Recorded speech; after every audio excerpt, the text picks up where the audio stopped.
Welcome to English Craft.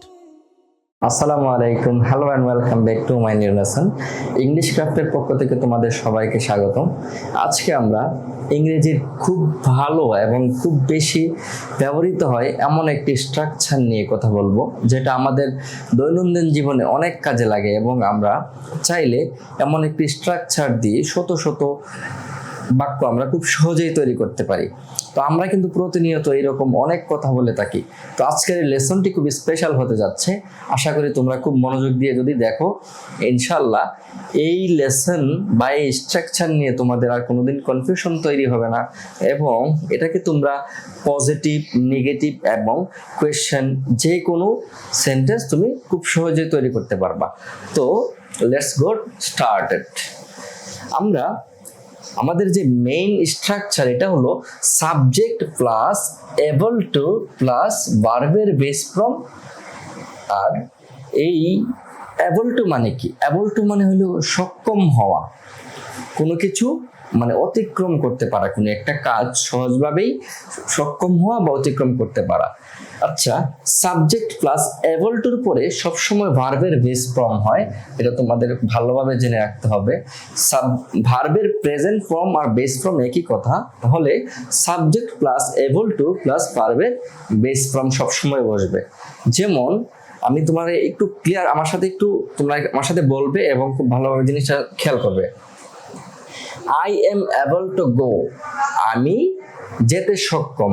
I am able to go to Dhaka, আমি ঢাকা যেতে সক্ষম বা আমি ঢাকা যেতে পারি। তুমি যদি I am able to সাথে I am able to come to London, আমি লন্ডন আসতে সক্ষম। I am able to study, আমি পড়াশোনা করতে সক্ষম। I am able to work, আমি কাজ করতে সক্ষম। I am able to write the sentence, আমি বাক্যটি লিখতে সক্ষম। I am able to cook, আমি রান্না করতে সক্ষম। I am able to clean the room, আমি রুমটি পরিষ্কার করতে সক্ষম। তুমি দেখো, একটি মাত্র স্ট্রাকচার আমরা জাস্ট I am এর সাথে প্রয়োগ করলাম, প্রয়োগ করার পরে এখানের যতগুলো ভার্ব আছে, not only of this verb, তুমি যে কোনো ভার্ব যদি এখানে নিয়ে আসো তাহলেই তুমি একটা পূর্ণাঙ্গ বাক্য তৈরি করতে পারবা। মজার বিষয় হলো, এখন হি অথবা শি ইজ এবল টু যদি দাও, এই হি শি ইজ এবল টুর সাথেও যদি তুমি এইগুলো ভার্ব সহ আরো যেই ভার্ব তোমার দিতে ইচ্ছা তুমি যদি দিতে পারো, তাহলে এটা দিয়ে তো হিউজ সেন্টেন্স অবশ্যই মেক করা সম্ভব। হি শি, হি হলো যে মেইলের ক্ষেত্রে আর শি ব্যবহৃত হয় ফিমেলের ক্ষেত্রে। তাহলে he she is able to দিয়েও শত শত হাজার হাজার বাক্য খুব সহজেই তৈরি করতে পারবা। আর দের সাথে ইজ হয় না, এম হয় না, দের সাথে আর হয়। They are able to go to Dhaka, তারা ঢাকা যেতে সক্ষম। তারপর they are able to finish the work, তারা কাজটি করতে সক্ষম। They are able to start the journey, তারা তাদের জার্নি করতে সক্ষম। They are able to buy the phone, তারা মোবাইলটি ক্রয় করতে সক্ষম। তুমি দেখো, এই তিনটা বাক্য দিয়েই তুমি এই প্রত্যেকটা যদি ভার্ব ব্যবহার করে এবং আরো যত ভার্ব আছে তুমি চাইলেই অনেক অনেক ভার্ব তুমি এখানে ইউজ করতে পারো। তাহলে এবল টু দিয়ে কতগুলো আমরা মেক করতে পারলাম, হিউজ বাক্য আমরা খুব সহজেই তৈরি করতে পারি। আচ্ছা, তাহলে আমাদের কিন্তু এটা পজিটিভ সেন্টেন্স। তো এটাকে যদি আমরা নেগেটিভ করতে যাই কি করব?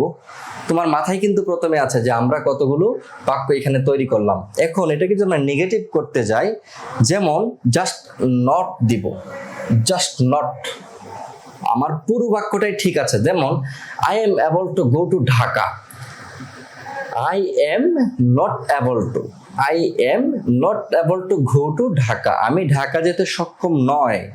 I am not able to go to Dhaka, তাহলে আমি ঢাকা যেতে সক্ষম নয়। তারপর যদি বলি I am able to work this, আমি যদি এই কাজটি করতে সক্ষম হয় এটা বলবো, আর যদি এটা সক্ষম না হয় আমি জাস্ট আই এম এর পরে নট এবল টু দিয়ে দিব, শেষ।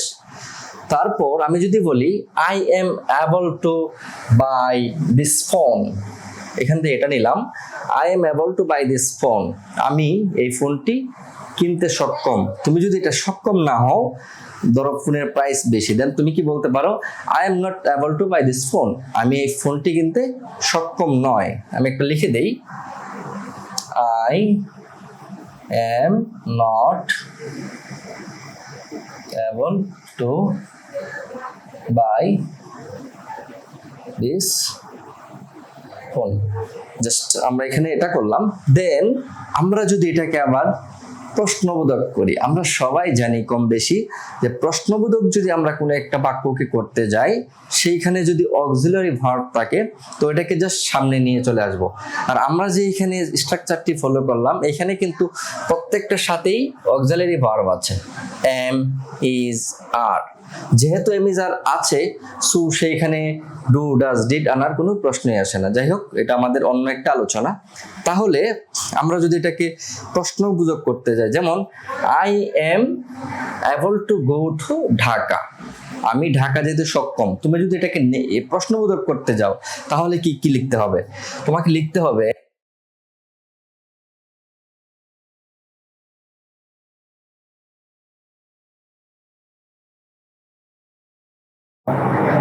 তাহলে I am able to go to Dhaka, আর নেগেটিভ করতে গেলে I am not able to go to Dhaka. আর যদি এটাকে প্রশ্নবোধক করতে যাই, am I able to go to Dhaka, আমি কি ঢাকা যেতে সক্ষম?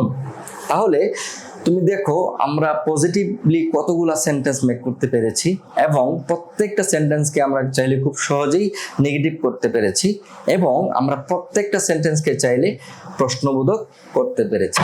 তো একটা স্ট্রাকচার দিয়ে আমরা এখানে কিন্তু, তুমি যদি চিন্তা করো, প্রায় অনেক অনেক সেন্টেন্স তুমি মেক করতে পারবে খুব সহজে।